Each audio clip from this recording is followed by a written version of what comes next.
어젯밤 미국 증시에서 마이크론이 하루에 12%, 샌디스크가 14% 폭등했습니다. 그런데 그건 막연한 기대감으로 오른 게 아니었는데요. 메모리 반도체 값이 실제로 급등했거든요. 어제 나온 숫자들이 그걸 그대로 증명했습니다. 같은 날 실적을 예상보다 잘 냈는데도 폭락한 회사가 여럿 있었어요. 어제 시장은 아무나 사주지 않았습니다. 딱 한 종류만 골라서 샀죠. 그게 어떤 회사들이었는지, 그리고 이 뜨거운 흐름이 진짜였는지 오늘 밤 딱 두 회사가 답을 내놓습니다. 지금부터 설명해 드릴 것들만 챙기시면 미국 시장 한눈에 알고 가실 수 있습니다. 나나의 경제 시선에서 놓치면 안 될 데이터를 확인하세요. 먼저 왜 메모리 반도체가 이렇게 튀었는지부터 풀어야 합니다. 핵심은 하나인데요. 메모리 가격이 실제로 급등하고 있었던 겁니다. D램 계약 가격이 2분기에만 64%가 올랐는데 삼성은 3분기에 20%를 더 올리겠다고 협상 중이고 SK 하이닉스는 장기 계약에 걸어뒀던 가격 상한선을 아예 없애버렸습니다. 오른 값을 깎아주지 않고 그대로 다 받겠다는 뜻입니다. 수요가 진짜라는 증거도 나왔는데요. 한국의 7월 반도체 수출이 1년 전보다 3배 가까이 늘었습니다. 나라단위 수출 숫자로 AI 수요가 실제라는 게 찍힌 거예요. 여기에 세계 반도체를 위탁 생산하는 TSMC라는 회사가 있는데요. 이 회사는 2027년부터 최대 10% 올리겠다고 했습니다. 물건값이 모자라니 값을 올리는 거죠. 해석도 뒤집혔습니다. 지난주엔 중국이 값싼 AI 모델을 내놓자 미국이 반도체에 쏟는 큰돈이 필요 없어지는 거 아니냐는 공포가 있었죠. 그런데 어제 뱅크 오브 아메리카가 정반대로 봤습니다. 그런 모델은 쓰는 곳마다 각자 메모리를 깔아야 해서 퍼질수록 메모리 수요는 오히려 늘어난다는 거예요. 그러니까 어제 마이크론 폭등은 분위기가 아니라 값이 오르고 물량이 모자라고 수출이 폭발한 실제 숫자 위의 선거였습니다.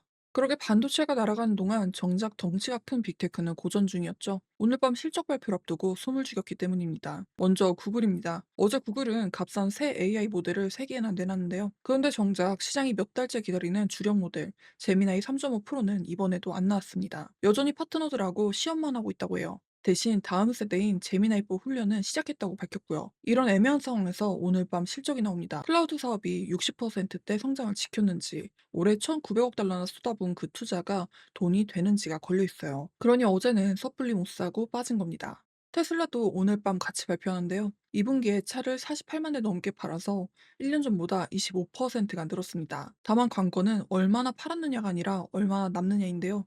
즉 마진입니다. 차를 더 팔고도 돈은 덜 벌었다는 이야기가 나오면 인도량은 아무리 좋아도 소용이 없거든요. 한마디로 어제 시장은 방향을 정한 게 아니라 오늘 밤 이 두 회사의 답안지를 기다리고 있던 겁니다. 어제 장의 성격은 실적 발표한 회사들에서 더 뚜렷하게 드러났는데요. 의료장비 회사 다나와가 대표적인데요.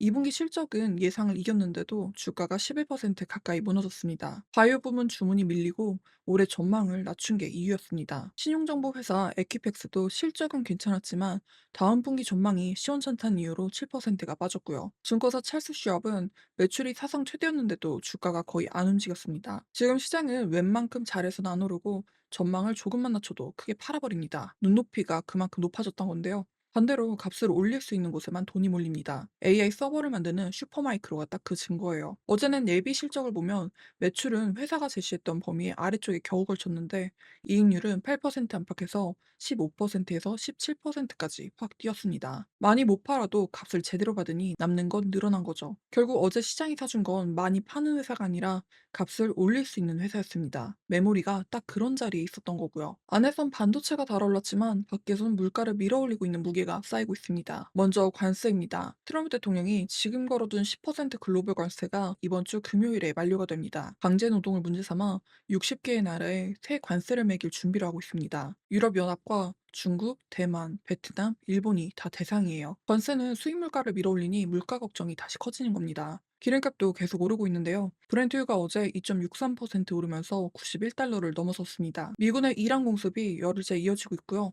이란은 호르무즈 해협에서 유조선을 또 공격해 선원들이 배를 버리고 탈출했거든요. 기름값이 오르면 이것도 물가를 자극하죠.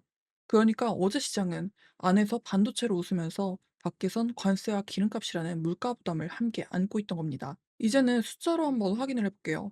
지수는 4월 만에 하락을 끊고 다시 올라갔습니다. 다우는 385포인트 오른 52,224포인트로 0.74%가 상승했고요. S&P 500은 7,509포인트로 0.89%가 올랐습니다. 나스닥은 25,837포인트로 1.29%가 뛰었고요. 필라델피아 반도체 지수는 12,356포인트로 5.21% 폭등했습니다. 상승한 쪽은 온통 반도체였습니다. 인텔이 8.64%, AMD가 8.11%가 뛰었고요.